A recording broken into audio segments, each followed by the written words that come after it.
আচ্ছা, বিজনেস রিসার্চের একটা রিপোর্টে দেখা গেছে, রিপোর্ট আমি এখানে খুলে রেখেছি, যে 2025 সালের মধ্যে এসইওর প্রত্যেক বছরের ইন্ডাস্ট্রি গ্রোথ রেকর্ড হয়ে যাবে 17.something%। তো 17%-এর মতো প্রত্যেক বছর আমাদের ইন্ডাস্ট্রি গ্রো হচ্ছে। তার মানে হইল প্রত্যেক বছর আগের বছরের থেকে 17% অ্যাভারেজে ওভারঅল ক্লায়েন্ট সাইজ বাড়ছে, টাকা ইনভেস্টমেন্ট বাড়ছে, এসইওতে কোম্পানির খরচ করার পরিমাণ বাড়ছে এবং একই সাথে এসইও এক্সপার্টদের সংখ্যাও বাড়ছে। সব কয়টাকে যোগ দিয়ে অ্যাভারেজ করে 17% দেখা গেছে, যেটা খুব খুব ভালো একটা সাইন একটা ইন্ডাস্ট্রির জন্য। এসইও কিন্তু বেশ পুরানো একটা industry. SEO search engine optimization industry প্রায় গুগলের শুরুর দিক থেকে হয়ে থাকলেও 2009-10-এর সময় থেকে মোটামুটিভাবে প্রাতিষ্ঠানিকভাবে স্বীকৃত। 2009-10 থেকে আমরা এসইওর কোর্স দেখছি, বিভিন্ন মানুষ এসইও করছে, বাট গত 12 থেকে 13 বছরে অ্যাকচুয়ালি গত 10 বছরে 2010 থেকে 2020 এই ফেজটায়, বা আরো স্পেসিফিক্যালি বললে 2014 থেকে 2020 এই 6 বছরে এসইও খুব বেশি প্রফেশনাল একটা ইন্ডাস্ট্রি হয়ে গিয়েছে। আগে জিনিসটা এমন ছিল যে কেউ কেউ করতেছে, কেউ জানে না কিভাবে করতেছে। গুগলও এই বিষয়ে কখনো কিছু বলে না, গুগল রেকমেন্ডই করতো না বিভিন্ন কোম্পানিকে এসইও করতে। গুগলের যে ওয়েবমাস্টার গাইডলাইন ছিল ওইটা বলে কিছু ছিল না, সার্চ কনসোলে এত অপশন ছিল না, এসইও খুব গোছানো একটা ইন্ডাস্ট্রি ছিল না। বাট গত 5 বছরে আমরা দেখেছি, গত 6 বছরে আমরা দেখেছি এসইও এখন খুব গোছানো একটা ইন্ডাস্ট্রি। এসইওতে কাজের পরিমাণ বাড়ছে, গুগল নিজে এবং অন্যান্য যত সার্চ ইঞ্জিন আছে সবাই নিজে কোম্পানিদের রেকমেন্ড করছে এসইওতে ইনভেস্ট করতে গুগল অ্যাডের পাশাপাশি, এবং এসইও এক্সপার্টরা যেন ভালো মতো কাজ করতে পারে এই কারণে গুগল নিজে তো গাইডলাইন দিচ্ছেই, এছাড়া থার্ড পার্টি বিভিন্ন কোম্পানি গাইডলাইন দেওয়া শুরু করেছে, যার মধ্যে জনপ্রিয় হলো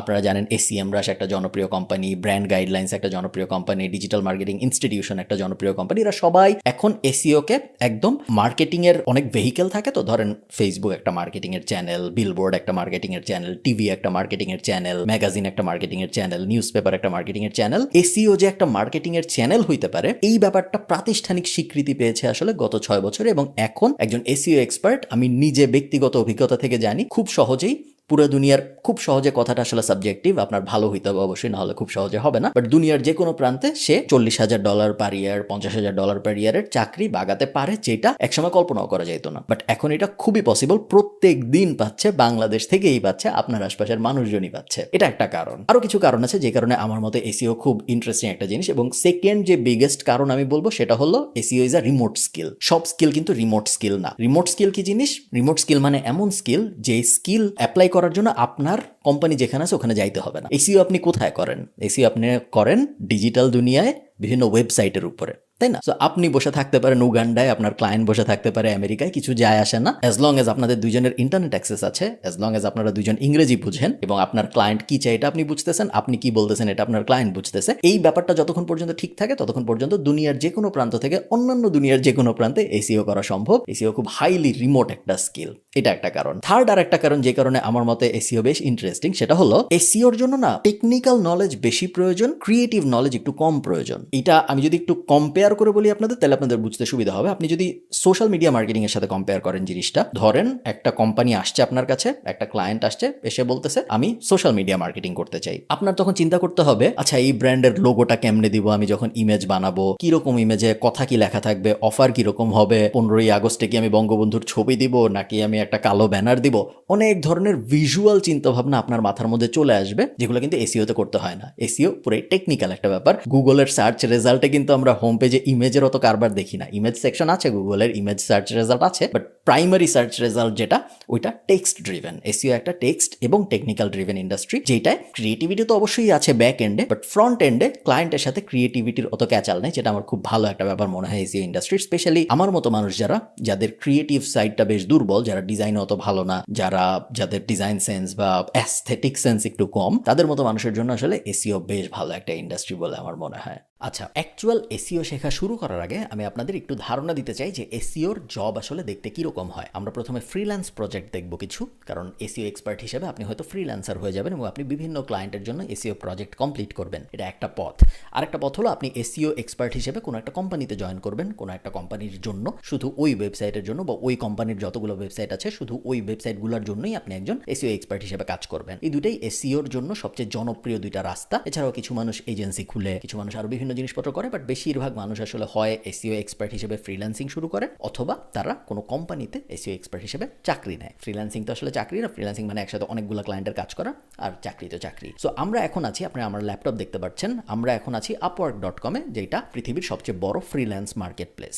ফ্রিল্যান্স মার্কেট প্লেস কী জিনিস আপনারা সবাই জানেন, তারপরে আমি বলে দিই।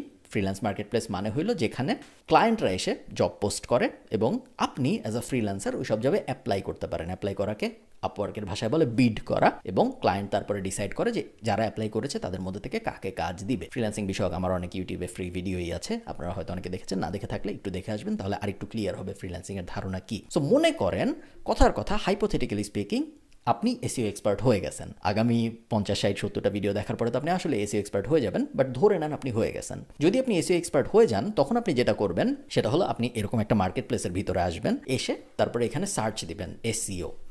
সার্চ দিলে এসইও বিষয়ে এই মার্কেট প্লেসে এই মুহূর্তে যত জব আছে সেই সব জবের একটা লিস্ট আপনাকে মার্কেট প্লেস দেখাবে। আমরা দেখতে পাচ্ছি এখানে 12,906টা জব আছে এই মুহূর্তে। অবশ্যই জব ফিল্ড হয়ে যায় যখন ক্লায়েন্ট তার পারফেক্ট ম্যাচ পেয়ে যায়, ওই জবগুলো নাই হয়ে যায়, নতুন নতুন জব অ্যাড হতে থাকে। প্রত্যেক দিন 2-3 হাজার জব আপওয়ার্কে অ্যাড হয় এসইওর জন্য মিনিমাম। তো আমরা প্রথম জবটা একটু দেখি, এই লোক আসলে কি চাইছে। দেখুন, আমরা যদি জবের ডেসক্রিপশনটা একটু পড়ি, search engine optimization and open to other organic traffic drivers for a smoke and web shop in Los Angeles. এরপরে উনি ওনার ওয়েবসাইটের ইউআরএলটা বা ওয়েবসাইটের ঠিকানাটা দিয়ে দিয়েছে, এবং তারপর উনি বলেছে please reach out with some ideas and not a copy paste message, looking for good long term relationship. দুইটা ব্যাপার এখানে আপনাদের আমার বলতে হবে। প্রথমটা হলো অর্গ্যানিক ট্রাফিক কথাটার মানে কি। আপনারা অনেকে অর্গ্যানিক খাদ্য ব্যাপারটার সাথে পরিচিত, অর্গ্যানিক খাদ্য ভার্সেস ফার্মে প্রডিউস করা খাদ্য বা বিষ মেশানো খাদ্য, এরকম এই কনসেপ্টের সাথে আপনারা অনেকেই পরিচিত। অর্গ্যানিক ট্রাফিক অত ভয়ঙ্কর কিছু না। অর্গ্যানিক ট্রাফিক মানে হইল যেই ট্রাফিকটা পাওয়ার জন্য যেই কোম্পানির কাছ থেকে ট্রাফিক আসতেছে ওই কোম্পানিকে কোনো টাকা দিতে হয় নাই। আমি যদি একটা এক্সাম্পল দিই, মনে করেন আমি আমার ফেসবুক পেজে একটা লিঙ্ক শেয়ার করলাম, যে কোনো একটা লিঙ্ক, মনে করেন আমি প্রথম আলোর একটা লিঙ্ক শেয়ার করছি আমার ফেসবুক পেজে। এখন আমি যখন আমার ফেসবুক পেজে কিছু শেয়ার করি, ওটা তো অনেক মানুষ দেখে, যেহেতু আমার অনেকগুলো ফলোয়ার আছে ফেসবুক পেজের ভিতরে। সো ওই মানুষগুলা যখন ওই লিঙ্কটা দেখবে এবং তারপর ওই লিঙ্কে ক্লিক করে প্রথম আলোতে যাবে, এটার জন্য কি আমার ফেসবুকে কোনো টাকা দিতে হইল না।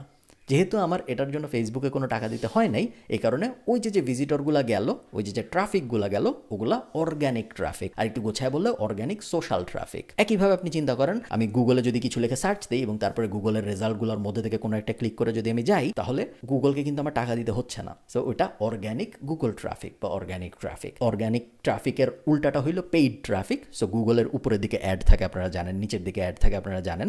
সো ওই অ্যাডগুলো যদি কেউ ক্লিক করে ওই ওয়েবসাইটে যায়, সেটা হবে পেইড ট্রাফিক। একইভাবে মনে করেন আমি ফেসবুকে একটা অ্যাড দিয়েছি, ওই অ্যাডে ক্লিক করে আপনি আমার ওয়েবসাইটে গিয়েছেন, তাহলে ওটা পেইড সোশ্যাল ট্রাফিক। এমন না কিন্তু যে অর্গ্যানিক ট্রাফিক ভালো, পেইড ট্রাফিক খারাপ, দুইটা আসলে দুই রকম ট্রাফিক। এবং এই লোক ওনার জবের ডেসক্রিপশন উনি বলে দিয়েছে উনি অর্গ্যানিক ট্রাফিক চায়। তার মানে হলো উনি চায় না আমরা কোনো অ্যাড দিই, উনি চায় আমরা এসইওর মাধ্যমে, সার্চ ইঞ্জিন অপটিমাইজেশনের মাধ্যমে ওনাকে আরও ভিজিটর এনে দিই ওনার ওয়েবসাইটে। আরও কিছু জিনিস যদি আমরা দেখি, উনি প্রত্যেক ঘন্টায় $5 থেকে $30 পর্যন্ত দিতে রাজি আমাদের এই কাজের জন্য। সো এবং উনি বলেছে যে উনি 30 ঘন্টার বেশি চান আমরা কাজ করি সপ্তাহে। সো আমরা যদি সপ্তাহে 30 ঘন্টার কম কাজ করি, 30 ঘন্টায় আপনি ধরে নেন, সেক্ষেত্রে আপনি $5 থেকে $30 মধ্যে কিছু একটা চার্জ করবেন। ধরে নেন আপনি $10 চার্জ করছেন। সো এখানে উনাকে আপনি হাইপোথেটিক্যালি স্পিকিং সপ্তাহে $300 চার্জ করতে পারবেন। উনি বলেছে যে looking for a good long term relationship. এইটা এসইওর একটা খুব ভালো জিনিস, যেটা অন্যান্য ইন্ডাস্ট্রিতে পাওয়া যায় না, বেশিরভাগ ইন্ডাস্ট্রিতে পাওয়া যায় না, কিছু কিছু ইন্ডাস্ট্রিতে হয়তো পাওয়া যায়। সেটা হলো এসইও না সবসময় একটা লং টার্ম জিনিস। যদি কোনো কোম্পানি এসইও শুরু করে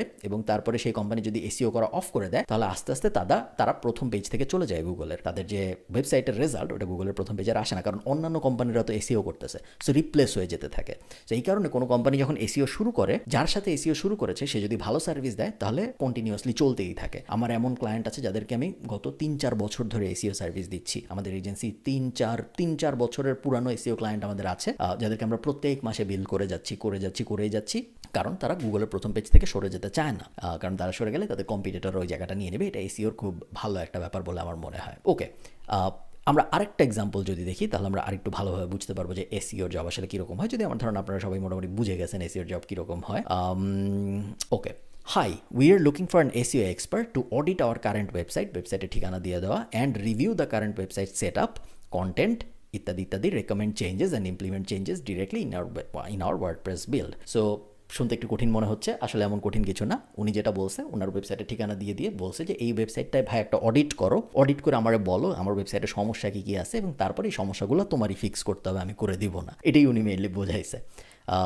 অডিট কীভাবে করতে হয় আমরা কোর্সের ভিতরে আরও ডিটেইলে শিখবো, কোনো টেনশন নাই। এবং তারপরে ফিক্সগুলো কীভাবে করতে হয়, ফিক্স কখন নিজে করবো, কখন ওয়েব ডেভেলপারকে দিয়ে করাবো, এগুলো সবও কিন্তু আমরা সামনে শিখবো। আর একটু ডিটেল যদি আমরা দেখি এই জবটার, উনিও বলেছে উনি 30 ঘন্টার কম বিল করাইতে চায়, উনি 1 থেকে 3 মাস পর্যন্ত কাজ করাতে রাজি, এবং উনি একজন এক্সপার্ট খুঁজছে। আপনারা ক্লিয়ারলি বুঝতে পারতেছেন এখন যে এসইওর জব আসলে দেখতে কীরকম হয়। এর পরের ভিডিওতে আমরা দেখব যে ফ্রিল্যান্সিংয়ের বদলে আপনি যদি কোনো এসইওর চাকরি নিতে যান, তাহলে ওই চাকরির সার্কুলারগুলো আসলে দেখতে